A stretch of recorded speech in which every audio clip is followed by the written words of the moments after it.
देखिए जरा एक और क्वेश्चन इलास्टिसिटी का है। हमारे पास क्वेश्चन कुछ इस तरीके से है, if the length of the wire increase by 1 mm under 1 kg weight. अगर हमने 1 kg वेट हैंग किया है, देखिए kg वेट का मतलब फोर्स है, लेकिन कब? जब उसमें स्मॉल g से मल्टीप्लाई किया जाए 9.8 या 10, ठीक है। अभी अगर हमको kg वेट गिवन हो तो हम उसको जनरली मास कंसीडर कर सकते हैं, फिर उसे हम जब mg कर देंगे तो वो क्या बन जाएगा? वेट या फोर्स। हमें फोर्स यूज करना होता है न्यूटन में, kg वेट हम यूज नहीं करते हैं। अगर हमें 1 kg गिवन हो, 1 kg वेट, तो मतलब मास 1 kg है और g और ले आओ तो क्या बन जाएगा? वो न्यूटन फोर्स। तो जब फोर्स की जगह यूज करोगे तो mg यूज करोगे। अभी हमको m की तरह कंसीडर करेंगे kg वेट को। तो देखिए लेंथ इंक्रीज हुई है 1 mm, कितनी हुई है? जब हमने हैंग किया 1 kg वेट।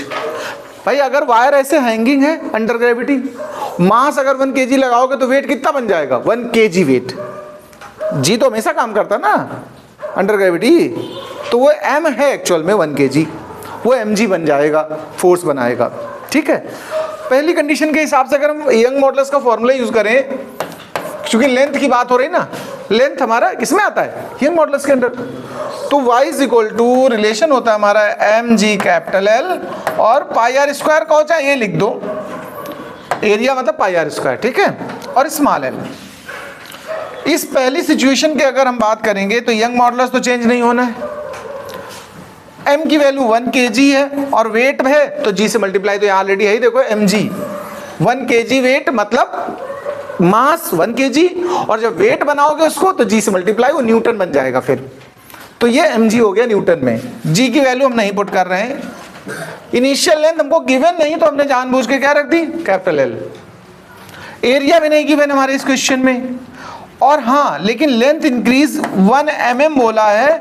mm को अगर हम लोग SI में कन्वर्ट करेंगे तो 10⁻³ से मल्टीप्लाई करोगे, बताओ। ये फर्स्ट इक्वेशन आ गई फर्स्ट कंडीशन के अकॉर्डिंग।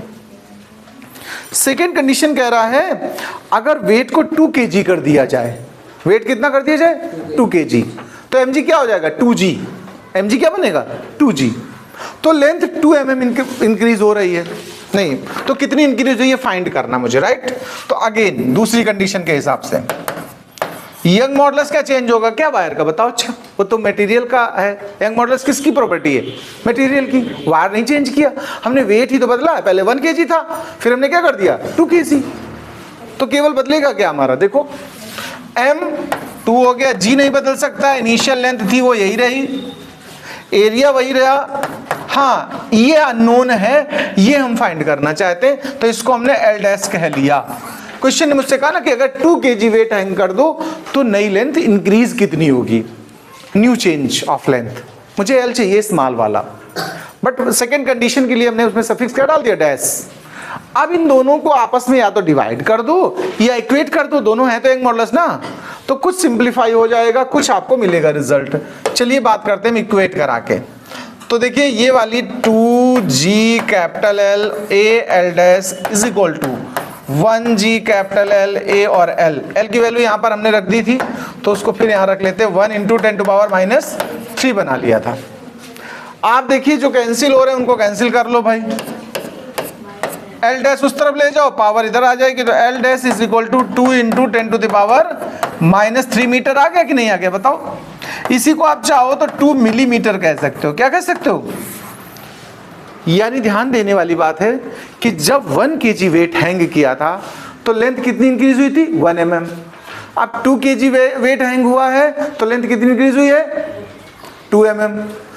थर्ड केस में हमसे कह रहा है फॉर वेट 100 kg, किसके लिए? For m is equal to 100 kg, आप बताइए लेंथ इंक्रीज कितना होगा?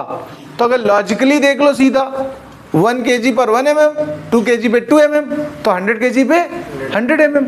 या आप ऐसे ना लॉजिक लगाओ, आप इस तरह का फॉर्मूला बनाओ, y is equal to 100g L A L dash. बोलो भाई, सॉल्व करोगे तब भी आप वहीं आ जाओगे, करके देख सकते हो आप। देखो आप इसको आप ऐसे कह सकते हो, y is equal to m मतलब कितना? 100, g और कैपिटल L, एरिया और ये नया वाला L, तो L डैश डबल कर दिया मैंने इसके लिए सफिक्स में। ये थर्ड इक्वेशन हो गई कि नहीं बताओ? इस थर्ड इक्वेशन को फर्स्ट इक्वेशन से इक्वेट करा लो फिर से अगेन, फ्रॉम इक्वेशन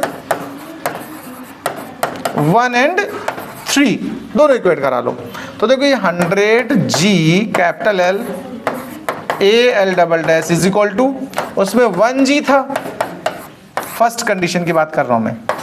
A और L की वैल्यू हम लोगों ने वहां कितनी लिखी थी? 1 × 10⁻³ इसको जब आप सॉल्व करेंगे ज्यादातर सब कैंसिल हो रहा है, केवल L डबल डैश की वैल्यू आ जाएगी सीधा सीधा 100 × 10⁻³ यानी 100 mm कितना आ गया? इलॉन्गेशन कितना आ गया? 100 mm। किसी वायर में इतना लार्ज इलॉन्गेशन हो गया कि वो ब्रेक हो जाएगा। क्या हो जाएगा? It is too large, so wire में ब्रेक, टूट जाएगा। नोट कर लें इस क्वेश्चन को। क्या कह रहे हैं?